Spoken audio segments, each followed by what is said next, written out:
The pandemic year of 2020 is winding down tonight in somber fashion.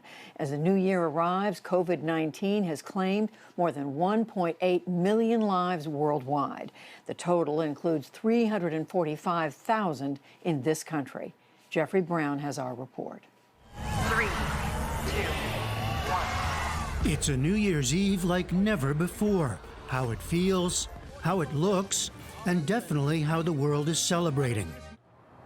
In Australia, fireworks lit up the sky above Sydney Harbour, but this time without a crowd that in years past reached 1 million people.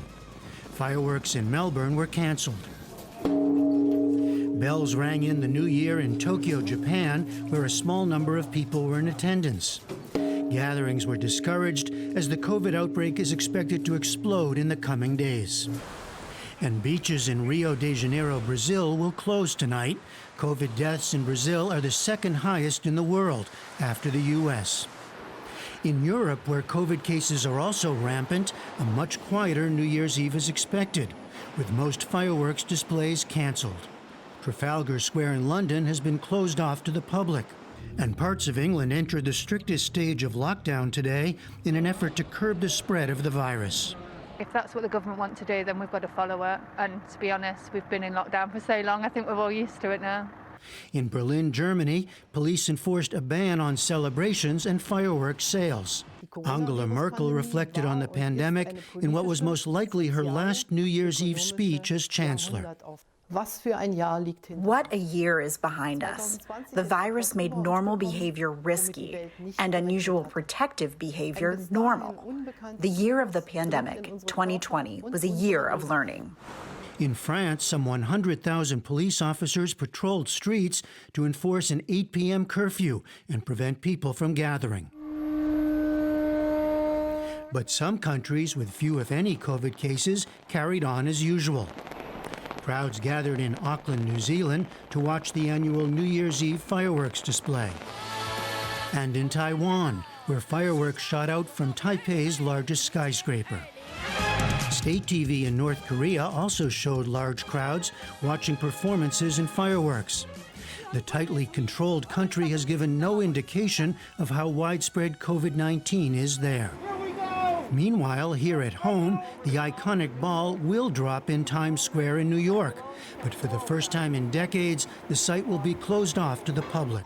The countdown will be televised, but only the production crew and selected frontline workers and their families will be in attendance. Fireworks displays in Las Vegas and San Francisco are also canceled this year. For most, then, a New Year's Eve like no other to end a year like no other. For the PBS NewsHour, I'm Jeffrey Brown. President Trump is spending New Year's Eve in Washington after returning early from his Mar-a-Lago resort in Florida. He arrived at the White House this afternoon, but took no questions and gave no reason for coming back a day before he had planned. President-elect Biden spent New Year's Eve privately in Rehoboth Beach, Delaware. Nebraska Senator Ben Sasse pushed back today against fellow Republicans who are trying to delay counting the electoral votes for president. On Facebook, Sasse called it a dangerous ploy driven by those he branded institutional arsonists. Missouri Senator Josh Hawley and several House Republicans plan to object when Congress counts the votes on Wednesday. The House and Senate are expected to dismiss the objections. There was no movement today in the Senate stalemate over increasing COVID relief checks from $600 to $2,000. Republican Majority Leader Mitch McConnell again blocked a vote on the issue. He argued too much aid would go to well-off families, and he called it socialism for rich people. Our colleagues who purport to be the champions of vulnerable Americans now say that what struggling people really need is for Congress to stop focusing on targeted relief for them specifically and to instead send thousands of dollars to people who don't need the help. Democrats and their allies rejected those claims. Vermont Senator Bernie Sanders noted that no one making more than $75,000 a year will get a check. Virtually nothing goes to the very, very rich.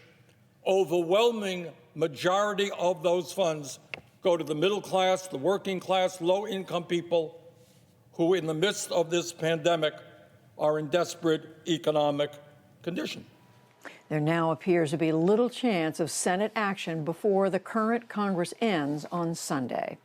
Amid the Senate debate, the U.S. Labor Department reported another 787,000 Americans filed for unemployment benefits last week.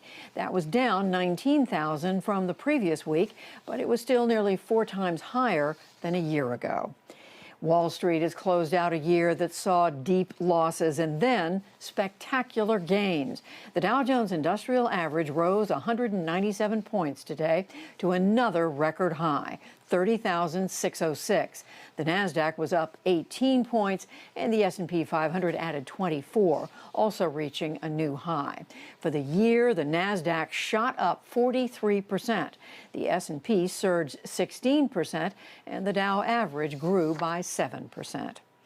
China's president is lauding his country's economic progress despite the pandemic.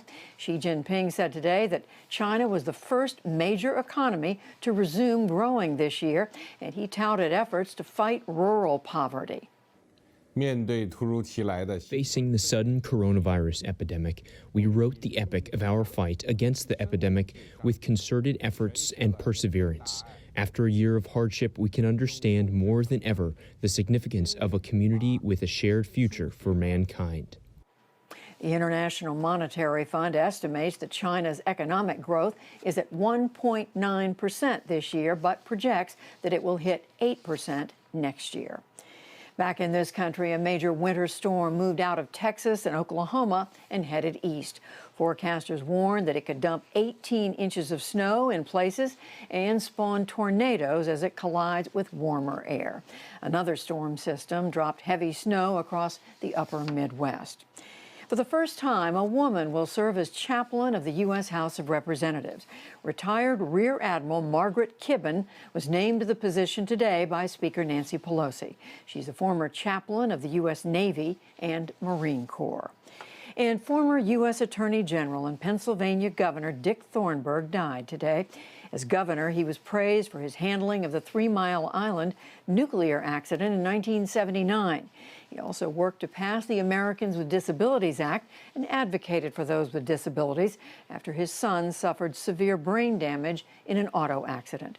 Dick Thornburgh was 88 years old. Still to come on the NewsHour, Minneapolis police fatally shoot a man during a traffic stop after he allegedly fired first. Infections and deaths from COVID-19 continue to increase as the world greets a new year. The critical runoff elections in Georgia with control of the U.S. Senate at stake, and much more.